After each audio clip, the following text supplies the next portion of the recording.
Good evening friends, welcome to my channel. कैसे हैं आप सब? आज आप सबके साथ 2 से 3 4 रेमेडीज एक साथ बताऊंगी अलग अलग तरीके से, तो प्लीज़ ध्यान से वीडियो देखें। बहुत ही ज़्यादा इफ़ेक्टिव है हमारे ग्रे हेयर के लिए। तो चलिए हम शुरू करते हैं। सबसे पहले हम लेंगे लोहे का बर्तन और इसमें डालेंगे ड्राई आंवला, जिसे हम इंडियन गूसबेरी भी कहते हैं। मैंने यहाँ पर सिर्फ 1 चम्मच आंवला डाला है। देखिए, मैं कम बना रही हूँ, आप अपने बालों के हिसाब से, क्योंकि यहाँ पर चीज़ें भी और ऐड होगी इसलिए भी मैंने कम लिया है और मैं कम भी बना रही हूँ। आप सब चीज़ें चाहें तो डबल करें, ठीक है। मैंने 1 चम्मच की जितना आंवला लिया है और इसे बिल्कुल कम आंच पर गैस पर रखा है और इसे मैं रोस्ट कर रही हूँ। जब आंवला इस तरह से लगभग आधा रोस्ट हो जाए, मतलब हल्का ब्लैकिश दिखने लगे, तो हम इसमें डालेंगे 1 चम्मच की जितनी ही कलौंजी।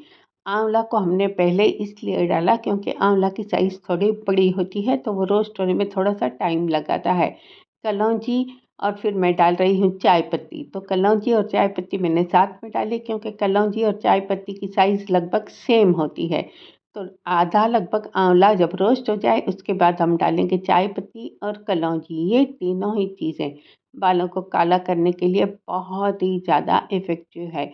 अब हम तीनों को बहुत ही अच्छी तरह से बिल्कुल कम आंच पर रोस्ट करेंगे, जैसे मैं यहाँ पर दिखा रही हूँ। यहाँ पर हम आगे का प्रोसेस शुरू करें इससे पहले मैं आप सबसे एक छोटी सी रिक्वेस्ट करूँगी कि अगर आपने मेरे चैनल को अब तक सब्सक्राइब नहीं किया है तो प्लीज़ सब्सक्राइब करके बेल बटन ज़रूर प्रेस करें। तो जो भी वीडियो डालूंगी उसका नोटिफिकेशन आपको तुरंत मिल जाएगा। अगर वीडियो यूजफुल लगे तो अपने फैमिली और फ्रेंड्स में ज़रूर शेयर करें। अच्छा लगे तो एक लाइक ज़रूर करें। देखिए, तीनों चीज़ें बहुत ही अच्छी तरह से रोस्ट हो गई है। अब हम यहाँ पर डालेंगे 1 चम्मच के जितने ही काले तिल, जिसे हम ब्लैक सेसमी सीड्स भी कहते हैं। एक तो अब ठंडी है तो ये कुछ चीज़ें इसमें ऐसी है, जैसे कि काले तिल है, ये बालों को गर्माहट भी देंगे बहुत ही अच्छी तरह से। अब काले तिल को भी हम हल्का सा रोस्ट करेंगे। देखिए, काले तिल डालने के बाद हो सकता है वो थोड़ा सा उड़ने लगते हैं, जैसे जैसे वो रोस्ट होते हैं, तो उसे आपको हिलाते रहना पड़ेगा। एक्चुअली आप इन दिनों खास करके ठंडियों में काले तिल का सेवन करें। बहुत ही, नहीं सिर्फ ये हमारे बालों के लिए बल्कि ओवरऑल हेल्थ के लिए बहुत ही ज़्यादा फायदेमंद होते हैं। मैंने काले तिल भी हल्के से रोस्ट कर लिए हैं। अब हम डालेंगे तेज पत्ता, 2 से 3 तेज पत्ता, जिसे हम बे लीव्स भी कहते हैं। इसके बारे में आप चाहें तो गूगल पर भी देख सकते हैं। ये बालों के कलर को डार्क करने के लिए बहुत ही इफ़ेक्टिव है और हम इंडियन इसे अपने मसालों के रूप में यूज़ करते हैं। ये हर एक के घर में आसानी से मिल जाता है। अब हम डालेंगे यहाँ पर 1 चम्मच के जितना ही मेथी दाना। मेथी दाना ये भी तासीर में थोड़ा-सा गर्म होता है, तो हम ऐसी चीज़ें भी डाल रहे हैं कि हमें ठंड भी ना लगे। अब जो तेज पत्ता और मेथी दाना है, इसे हम बिल्कुल हल्का-सा रोस्ट करेंगे। सिर्फ़ 1 से 2 मिनट, बहुत ज़्यादा नहीं करेंगे, ठीक है? बाकी की चीज़ें हमने बहुत ही अच्छी तरह से रोस्ट कर ली है। उसके बाद ये आँच अभी बिल्कुल कम है। अब हम डालेंगे इसमें पानी। यहाँ पर हम पीने के पानी का यूज़ करेंगे। हॉट वाटर का यूज़ बिल्कुल भी मत कीजिए, क्योंकि जो हॉट वाटर है ना, वो बालों को ड्राई करते हैं बहुत ही ज़्यादा। तो कोशिश कीजिए कि आप रेमेडीज़ में ख़ास करके जो आजकल आता है हॉट वाटर, उसका यूज़ न करके पीने के पानी का यूज़ करें। मैंने यहाँ पर अभी कम पानी डाला है, बाद में ऐड करूँगी। लगभग मैंने 1 कप के जितना यहाँ पर अब पानी डाला है। अब मैं यहाँ पर ले रही हूँ एक बीटरूट मीडियम साइज़ की। मैंने बहुत ही अच्छी तरह से बीटरूट को वॉश कर दिया है, जैसे इसमें धूल मिट्टी ना हो, और मैंने इसका छिलका नहीं उतारा है। अब क्या करेंगे, चाहे तो ग्रेट करके डालें, चाहे तो ऐसे जैसे मैं बिल्कुल छोटे-छोटे पीसेस करके डाल रही हूँ, ऐसे भी आप डाल सकते हैं, जैसे आपको कंफर्टेबल लगे। बीटरूट एक बहुत ही इफ़ेक्टिव है हमारे बालों के लिए। नेचुरल डाई का काम करने के साथ-साथ बालों को सिल्की, शाइनी, स्मूथ बनाती है। बीटरूट हम चेहरे पर भी लगाते हैं तो एक नेचुरल ग्लो देती है ये हमारे चेहरे को। उसी तरह ही बालों में भी एक नेचुरल शाइन देती है ये। बीटरूट मैंने डाल दी है। अब डालेंगे 1 चम्मच के जितना कॉफ़ी पाउडर। कॉफ़ी भी एक नेचुरल डाई का काम करती है। ये भी बालों को कलर देने के साथ-साथ बालों में थिकनेस भी देती है, क्योंकि इसमें भरपूर मात्रा में कैफ़ीन पाया जाता है। कॉफ़ी हम सब जानते ही है कि कितनी अच्छी होती है हमारे बालों के लिए। अब मैंने इसमें कॉफ़ी भी डाल दी है, उसके बाद मैं इसमें डालूँगी कत्था। देखिए जो कत्था होता है, ये वो कत्था है जो ख़ास बालों के लिए ही होता है। ये ऑनलाइन बहुत ही आसानी से मिल जाता है। तो मैंने यहाँ पर लगभग आधा चम्मच कत्था लिया है, उसे दरदरा कर लिया और इसमें डाल दिया है। ठीक है? अब कत्था डालने के बाद मैं इसमें करूँगी, ये मैंने जो कत्था डाला है आपको दिखा रही हूँ।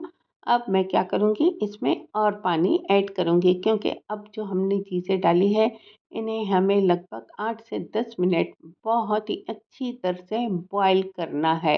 जैसे ये सब चीज़ें बहुत ही अच्छी तरह से फूलेगी भी, क्योंकि ये चीज़ें जो है ये काफ़ी मात्रा में फूलती भी है और मैंने इसमें थोड़ी ज़्यादा चीज़ें ऐड की है, इसलिए मैंने सब चीज़ों की मात्रा कम-कम ली थी। ठीक है, अब मैंने इसमें पीने का पानी फिर से डाल दिया है। पानी हमेशा थोड़ा-सा ज़्यादा बनाएँ, कम नहीं होना चाहिए, थोड़ा-सा ज़्यादा हुआ तो कोई प्रॉब्लम नहीं है, हम इसे दूसरी बार भी यूज़ कर सकते हैं या टोनर की तरह भी यूज़ कर सकते हैं या अपने शैम्पू में मिलाकर भी यूज़ कर सकते हैं। अब 8 से 10 मिनट सब चीज़ें बहुत ही अच्छी तरह से बॉयल हो रही है, तो मैंने गैस के फ्लेम को बंद किया है, इसे ढक दिया है। अब मैं आपको एक तरीका बता रही हूँ, आप चाहें तो इसमें हींगा डालकर भी रख सकते हैं, क्योंकि ये चीज़ें हमें 1 दिन तक रखनी है, मतलब 24 आवर्स तक, ठीक है?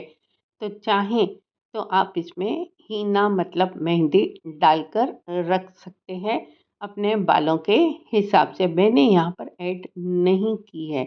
अब ये दूसरे दिन कुछ इस तरह का दिखेगा, क्योंकि ये सब चीज़ें आयन में है, आयन के इसमें है, बर्तन में है तो बिल्कुल काली दिखेगी।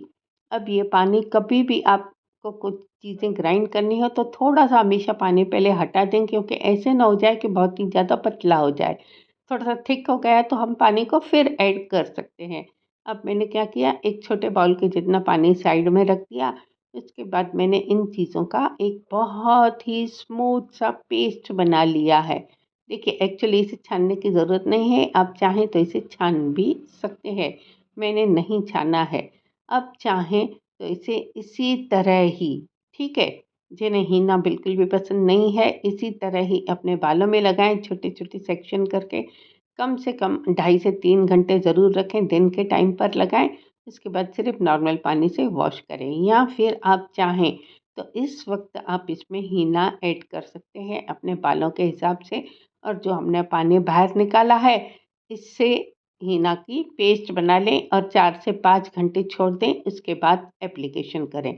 ठीक है, मैंने 2-3 तरीके आपको इसलिए बताए हैं कि आप जिसके लिए कंफ़र्टेबल है वैसा आप करें।